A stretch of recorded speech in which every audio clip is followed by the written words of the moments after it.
आज हम लोग करने जा रहे हैं 10th क्लास का मैथ का सैंपल पेपर। ये सीबीएसई का सैंपल पेपर है, स्टैंडर्ड मैथ का। इसको अच्छे से कर लेना क्योंकि हो सकता है इसमें से बहुत सारे क्वेश्चन आए, क्योंकि सीबीएसई का ऑफिशियल सैंपल पेपर है। सीबीएसई वाले बनाने वाले भी सैंपल पेपर यही हैं और क्वेश्चन पेपर बनाने वाले भी वही होंगे। तो हो सकता है इसमें बहुत सारे क्वेश्चन जो हैं इसी फॉर्मेट से आ जाएं या इसी टाइप के आ जाएं। इसमें पहला क्वेश्चन है, if two positive integer a and b are written as a equal to x cube y square and b equal to x y cube where x y are prime numbers, then the result obtained by dividing the product of the positive integer by the LCM a b. तो इसमें question में क्या दे रखा है, हमें दो integer दे रखे हैं। एक है a जिसकी value x cube y square और दूसरा है b जिसकी वैल्यू है एक्स वाई क्यूब। अब हमें बताना है इसमें result obtained by dividing the product of the positive integer bye LCM. तो हमें बताना क्या है, इन दोनों का प्रोडक्ट डिवाइडेड बाय एलसीएम, इन दोनों का एलसीएम, ए बी का एलसीएम। तो प्रोडक्ट का मतलब इन दोनों का मल्टीप्लाई और एलसीएम, देखो ए और बी को मल्टीप्लाई करेंगे तो ये क्या होगा, एक्स क्यूब वाई स्क्वायर और मल्टीप्लाई में एक्स वाई क्यूब। अब जब भी इस टाइप के क्वेश्चन में हो पावर की फॉर्म में एलसीएम निकालना होगा, तो एलसीएम निकालने के लिए हम क्या करेंगे, जो कॉमन है उसकी ज़्यादा पावर जो होगी वो एलसीएम होगी। तो जैसे एक्स क्यूब और एक्स में ज़्यादा पावर है एक्स क्यूब की, वाई स्क्वायर और वाई क्यूब इन दोनों में ज़्यादा पावर कौन सी है, वाई की पावर 3 है, तो ये एलसीएम हो गया। अगर हमें एचसीएफ निकालना होगा तो कम पावर वाली लेंगे, जैसे इन दोनों में कम पावर है एक्स और वाई स्क्वायर, तो एचसीएफ इसका आ जाएगा एक्स वाई स्क्वायर आ जाएगा। अब इसको सॉल्व करने पर क्या मिलेगा हमें, एक्स क्यूब से ये एक्स क्यूब कट गया, वाई क्यूब से ये वाई क्यूब कट गया, बचा क्या x y square. X y square कौन से ऑप्शन में है, बी ऑप्शन में, तो बी आंसर आ जाएगा इसका। Second question, the given linear polynomial y equal to f x has, ये एक लाइन दे रखी है, लिनियर पॉलिनोमियल है। अब इसमें कितने जीरोस होंगे, हमें पता है ग्राफ एक्स एक्सिस को जितने यूनिट पर काटेगा, जितने बार काटेगा उतने जीरोस होंगे, तो इसमें एक ही जीरोस होगा, एक ही जीरोस होगा।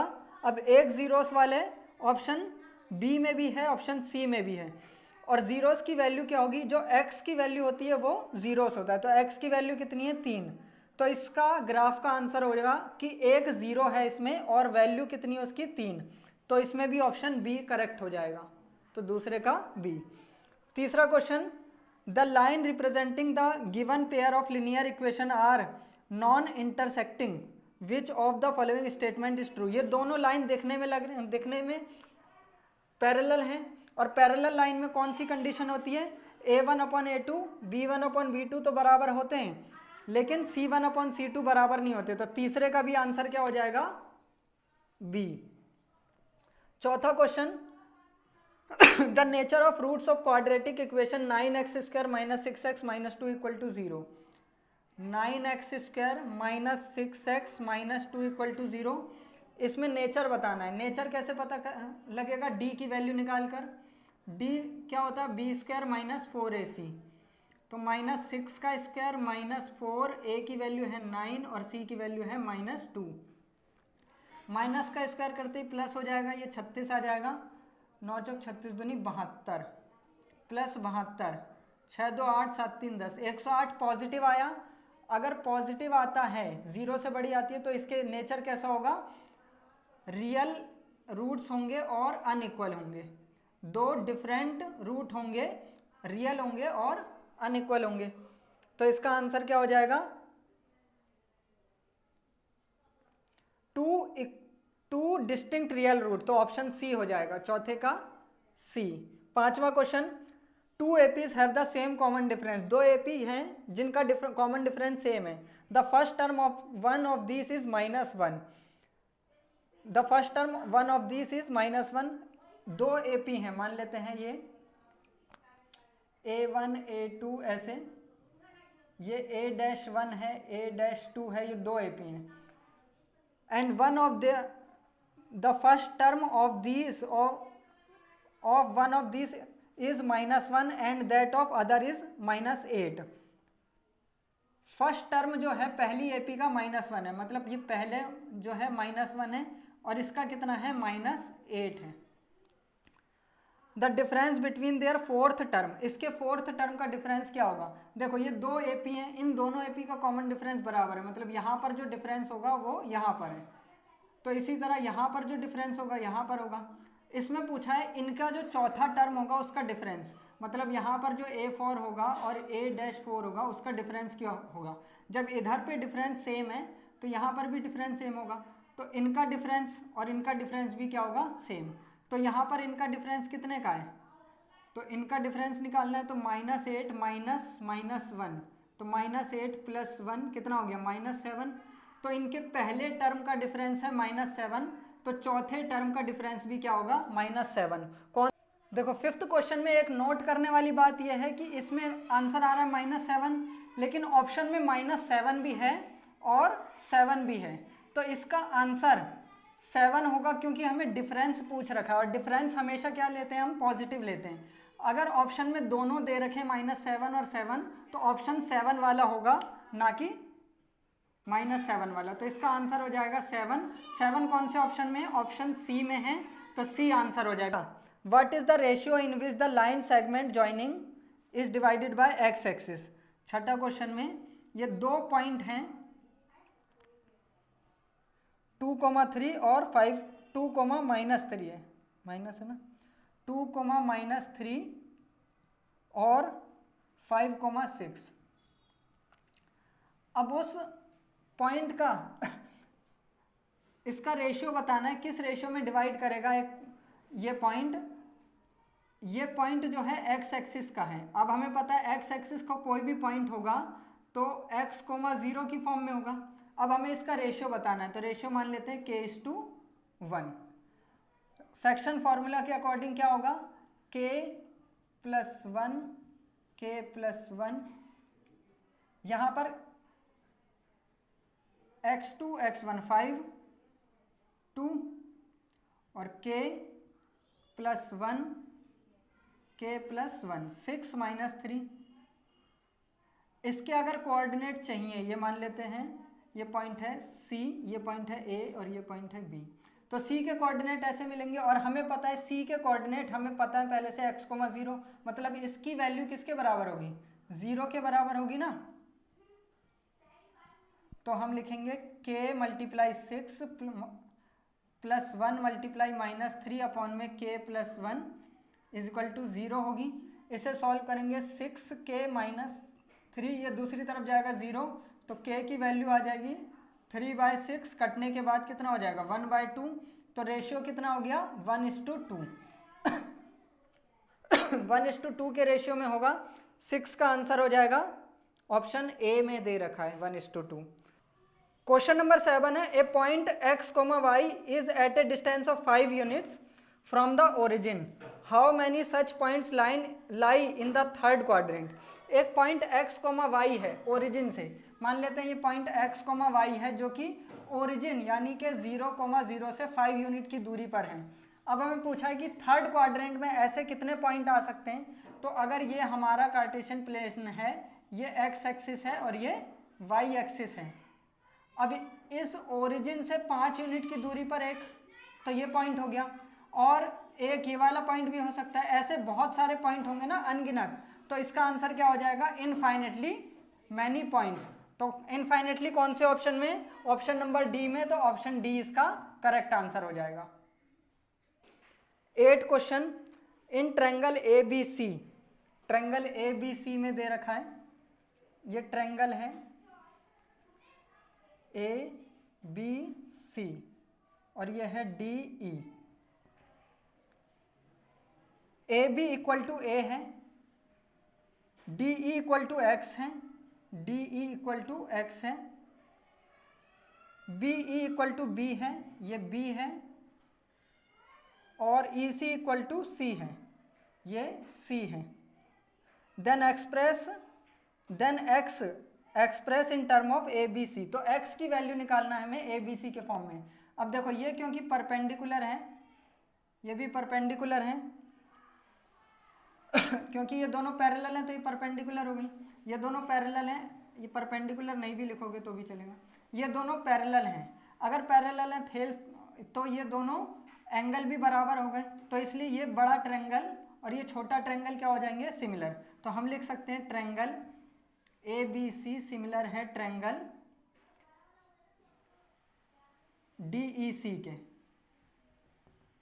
तो इसके अकॉर्डिंग ट्रायंगल की साइड का रेशियो बराबर होता है, तो बड़ी साइड बड़े ट्रायंगल की साइड A छोटे ट्रायंगल की साइड अपॉन x बराबर होगा बड़ी ट्रायंगल की साइड B प्लस C, यहाँ से यहाँ तक की लेंथ B प्लस C हो गई, छोटे ट्रायंगल की side C।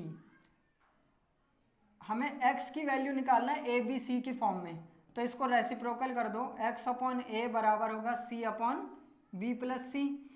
x is equal to ये दूसरी तरफ जाएगा तो AC upon B plus C, तो ये आंसर हो गया x is equal to AC upon B plus C। ये कौन से ऑप्शन में, B। नौवां question, if O is the centre of circle and chord PQ makes an angle of 50 degree with the tangent PR। ये बना लेते हैं इसका पहले,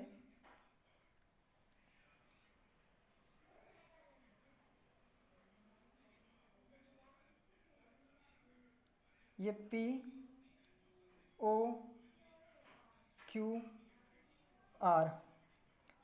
O is the centre, PQ makes an angle of 50 degree.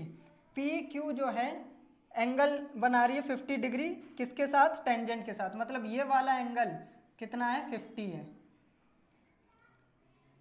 Then angle subtended by the chord at the centre is, तो इस cord का centre के साथ कितने डिग्री का एंगल होगा। अब यहाँ पर देखो, ये हमें पता है ये रेडियस है और टेंजेंट, ये कितने डिग्री का होता है, रेडियस और टेंजेंट हमेशा 90 डिग्री पर होता है। तो यहाँ से यहाँ तक कितना आ गया, 50 हो गया, ये टोटल 90 होता है, तो ये कितना बचा, 40, तो ये कितना हो गया, 40। अब क्योंकि ये रेडियस है, ये भी कितना है, ये भी रेडियस है, तो दो इस ट्रायंगल में दो साइड बराबर हो गई, दो साइड बराबर हो गई तो दोनों एंगल भी बराबर होंगे, तो ये 40 है, तो ये भी कितना हो गया, 40 हो जाएगा। अब हमें पता है ट्रायंगल में एंगल का सम कितना होता है, 180 होता है, 40 40 80 हो गया, तो ये कितना बचा, 100। तो ये कॉर्ड जो है सेंटर के साथ कितने डिग्री का एंगल बना रही होगी, 100 डिग्री, तो इसका आंसर हो जाएगा 100 डिग्री। कौन से ऑप्शन में, बी। 9 का आंसर हो जाएगा बी। 10 क्वेश्चन देखो,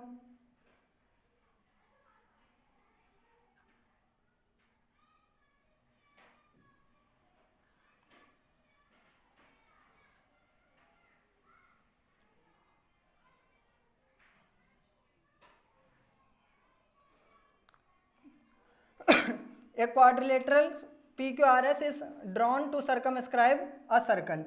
PQ equal to 12 centimetre, QR 15 centimetre, QR 15 centimetre है, RS 14 सेंटीमीटर है। Then find the length of SP, इसकी लेंथ निकालनी है। अब देखो ये टोटल कितनी है, 14 है, यहाँ से यहाँ तक की लेंथ मान लेते हैं x, तो यहाँ से यहाँ तक की लेंथ कितनी हो जाएगी, 14 माइनस x हो जाएगी। अब ये x है, क्योंकि ये और ये टेंजेंट हैं दोनों, तो ये भी कितनी हो जाएगी, x हो जाएगी। तो यहाँ से यहाँ तक की लेंथ कितनी हो जाएगी, 15 माइनस x हो जाएगी। ये 15 माइनस x है, तो यहाँ से यहाँ तक की लेंथ भी कितनी होगी, 15 माइनस x होगी। अब ये टोटल कितनी है, 12 है। अगर ये टोटल 12 है तो 12 में से ये 15 माइनस x है, तो 12 में से ये घटा देंगे तो ये वाली बचेगी। तो 12 में से अगर 15 माइनस x को घटा देंगे तो कितना बचेगा, 12 माइनस 15 माइनस 3x, तो ये बचेगा x माइनस 3। तो यहाँ से यहाँ तक की लेंथ हो गई x माइनस 3। अगर ये x माइनस 3 है तो ये वाली भी कितनी होगी, x माइनस 3 है। और ये 14 माइनस x था, तो ये भी कितना हो जाएगा, यहाँ पर से 14 माइनस x हो जाएगा। अब SP निकालना है हमें, तो SP इन दोनों को जोड़कर कितना आएगा, x minus 3 plus 14 minus x से x कट जाएगा, 14 माइनस 3 कितना हो गया, 11। तो इसका आंसर कितना हो जाएगा, 11। कौन से ऑप्शन में है 11, डी ऑप्शन में। तो 10वें का आंसर हो जाएगा डी। क्वेश्चन नंबर 11 में दे रखा है given that sine theta equal to a upon b, then cos theta is. Sine theta की वैल्यू a अपॉन बी है, तो कॉस थीटा क्या होगा, हमें पता है साइन थीटा क्या होता है, परपेंडिकुलर अपॉन हाइपोटेन्यूज होता है। अगर ये एंगल थीटा है तो इसके ऑपोजिट साइड परपेंडिकुलर हो गई, और ये 90 डिग्री के ऑपोजिट साइड होता है हाइपोटेन्यूज। पाइथागोरस थ्योरम लगाएंगे तो ये वाली वैल्यू क्या आ जाएगी, under root B square minus A square आ जाएगी। हमें क्या निकालना है, कॉस थीटा। कॉस थीटा क्या होता है, बेस अपॉन हाइपोटेन्यूज होता है, तो B square minus A square upon में बी, बेस ये हो गया और हाइपोटेन्यूज क्या थी, बी। तो 11 का आंसर हो जाएगा कौन सा, ऑप्शन नंबर सी। 11 का सी हो जाएगा, सी ऑप्शन में दे रखा है ये। 12 क्वेश्चन है, 12 क्वेश्चन में दिया है sec a plus tan a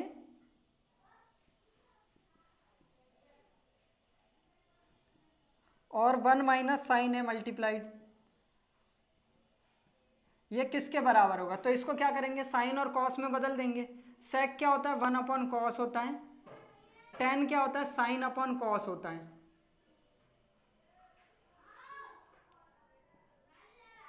one minus sign, इन दोनों का एलसीएम हो गया इन दोनों का एलसीएम हो गया कॉस ए, ऊपर आ जाएगा 1 plus sine A divided by cos A, और इसको इससे मल्टीप्लाई करेंगे 1 minus sine A plus B, A minus B का फॉर्मूला लगेगा तो A square minus B square होगा। 1 का स्क्वायर 1 हो गया minus sine square A upon cos A. 1 minus sine square A किसके बराबर होता है, कॉस स्क्वायर ए के बराबर होता है, अपॉन कॉस ए। ये क्यों होता है, क्योंकि साइन स्क्वायर ए प्लस कॉस स्क्वायर ए कितना होता है, 1 होता है। अब ये इधर पे जाएगा तो 1 माइनस साइन स्क्वायर ए किसके बराबर हो जाएगा, कॉस स्क्वायर ए। तो इसलिए 1 माइनस साइन स्क्वायर ए की जगह कॉस स्क्वायर ए, और डिवाइड में कॉस ए था, इससे ये कट जाएगा, बचा क्या, 2 पावर से 1 पावर कट गई, बचा क्या, कॉस ए। तो कॉस ए इसका आंसर हो जाएगा, कौन से ऑप्शन में है, ऑप्शन नंबर डी। तो डी आंसर हो जाएगा इसका। 13 question, if a pole of 6 metre high cast a shadow 2√3 metre long on the ground then the sun's elevation is. एक पोल है जो कि कितना हाई है, 6 मीटर हाई है, 6 मीटर ऊंचा एक पोल है, और एक शैडो बना रहा है। तो शैडो कैसे बनाएगा, यहां से ऐसे बनाएगा ना शैडो। तो शैडो जो बना रहा है वो कितनी है, 2√3 मीटर है। शैडो जो है 2√3 मीटर है। अब एंगल बताना है कितना होगा। एंगल मान लेते हैं ये थीटा होगा, ये परपेंडिकुलर हमें पता है और बेस पता है, तो tan थीटा हम लिख सकते हैं क्या, परपेंडिकुलर अपॉन बेस होता है, 2 से कट जाएगा ये कितने बार में, 3 बार में, 3/√3। 3/√3 को हम लिख सकते हैं ना 2 बार मल्टीप्लाई करके, √3 इंटू √3, या फिर रेशनलाइज करके सॉल्व कर सकते हैं, ऊपर √3 और √3 से मल्टीप्लाई डिवाइड करेंगे, वैसे भी हो सकता है। इससे ये कट जाएगा, √3 आ गया। तो tan थीटा की वैल्यू कितनी आ गई, √3 आ गई ना। tan थीटा √3, ये कितने डिग्री पर होता है √3, 60 डिग्री पर, tan 60, तो थीटा की वैल्यू कितनी है, 60 डिग्री। ये 60 डिग्री आंसर हो जाएगा इसका, कौन से ऑप्शन में है, ऑप्शन ए में। तो 13 का आंसर हो जाएगा ए ऑप्शन। 14 क्वेश्चन में दे रखा है, if the perimeter of the area of a circle are numerically equal then the radius of the circle is. अगर एक सर्कल का एरिया और पेरीमीटर न्यूमेरिकली इक्वल है तो रेडियस कितनी होगी। एरिया क्या होता है, πr² होता है, और पेरीमीटर क्या होता है, 2πr होता है। पेरीमीटर मतलब सरकमफेरेंस। तो रेडियस कितनी होगी, तो पाई से ये पाई कट जाएगा, r² से ये डिवाइड में जाएगा तो 1 पावर कम हो जाएगी, तो r की वैल्यू कितनी हो गई, 2। तो r जो होगी 2 यूनिट होगी, कौन से ऑप्शन में है, ए ऑप्शन में। तो 14 का आंसर भी क्या हो गया, A. 15 question, it is proposed to build a new circular park equal in area to the sum of area of 2 circular park of diameter 16 metre and 12 metre in locality. The radius of the new park is. एक हमें नया park develop करना है, 2 जो park हैं circular park, उसके diameter जो दे रखे हैं वो कितना है, एक का 16 है और दूसरे का 12 है। तो डायमीटर D1 मान लेते हैं 16 मीटर, तो रेडियस कितना हो जाएगी इसकी 8 मीटर हो जाएगी। D2 कितना है, दूसरे का 12 मीटर, तो R2 कितना हो जाएगा 6 मीटर। एक ऐसा पार्क बनाना है जिसका एरिया इन दोनों सर्कुलर पार्क का एरिया के बराबर हो। मान लेते हैं ये दो पार्क हैं, इन दोनों का एरिया जो मिलाकर बनेगा वो नए पार्क का एरिया होगा। तो मतलब इन दोनों का एरिया इसके बराबर है। हमें इसका क्या बताना है, रेडियस बताना है। इसकी रेडियस कितनी होगी, इसकी रेडियस मान लेते हैं कैपिटल R है। तो क्वेश्चन के अकॉर्डिंग इसका एरिया प्लस इसका एरिया मतलब πr1 square plus πr2 square वो किसके बराबर होगा, कैपिटल R स्क्वायर के। दोनों में पाई कॉमन लेंगे तो बचेगा R1 square plus R2 square equal to pi capital R square. Pi से पाई कट जाएगा। R1 की वैल्यू है 8, R2 की है 6 equal to capital R square. 8 का स्क्वायर 64 और 36 100 हो गया, 100 बराबर R स्क्वायर। तो R की वैल्यू कितनी हो जाएगी, R की वैल्यू 10, क्योंकि ये 10 का स्क्वायर है। 100 को हम कैसे लिख सकते हैं 10 का स्क्वायर। तो रेडियस कितनी हो जाएगी 10। तो इसका आंसर हो जाएगा, इसकी रेडियस कितनी होगी 10। कौन से ऑप्शन में है, ऑप्शन ए में। तो ऑप्शन ए सही हो जाएगा इसका आंसर, 15 का ए। क्वेश्चन नंबर 16 है, there is a square board of side 2a unit circumscribing a red circle. Jayadev is asked to keep a dot on the above said board. The probability that he keeps the dot on the shaded region is।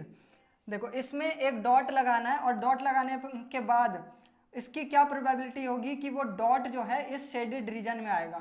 तो probability निकालने के लिए हम क्या करते हैं, possible outcome divide total outcomes. तो possible outcomes ये सारा एरिया है ना, तो इसका एरिया अपॉन में टोटल एरिया स्क्वायर का एरिया। तो इसका एरिया निकाल लेंगे हम पहले। कैसे होगा, इसका एरिया स्क्वायर का एरिया माइनस सर्कल का एरिया। तो स्क्वायर का एरिया क्या होगा, पहले शेडेड एरिया निकाल लेते हैं। क्या होगा, शेडेड एरिया होगा स्क्वायर का एरिया। स्क्वायर का एरिया क्या होता है, साइड का square.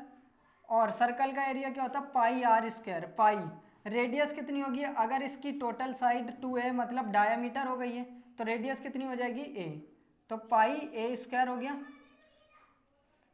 4a square minus pi a square आ जाएगा। तो a स्क्वायर अगर कॉमन लेंगे तो बचेगा 4 माइनस पाई। तो ये हमारा शेडेड एरिया हो गया। अब इसकी प्रोबेबिलिटी निकालनी है। प्रोबेबिलिटी क्या होगी, शेडेड एरिया क्या है a स्क्वायर 4 माइनस पाई और अपॉन में स्क्वायर का एरिया क्या होगा, स्क्वायर का एरिया होगा 4a स्क्वायर। तो a स्क्वायर से तो a स्क्वायर कट जाएगा, 4 माइनस पाई अपॉन 4 होगा।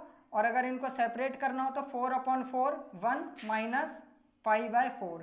तो यह आंसर हो गया। या फिर ऐसे ही लिख देंगे 4 माइनस पाई अपॉन 4। ऑप्शन में सिंप्लीफाई करके नहीं दे रखा, यही दे रखा 4 माइनस पाई अपॉन 4। तो ऑप्शन बी में दे रखा है, ऑप्शन बी इसका करेक्ट आंसर हो जाएगा।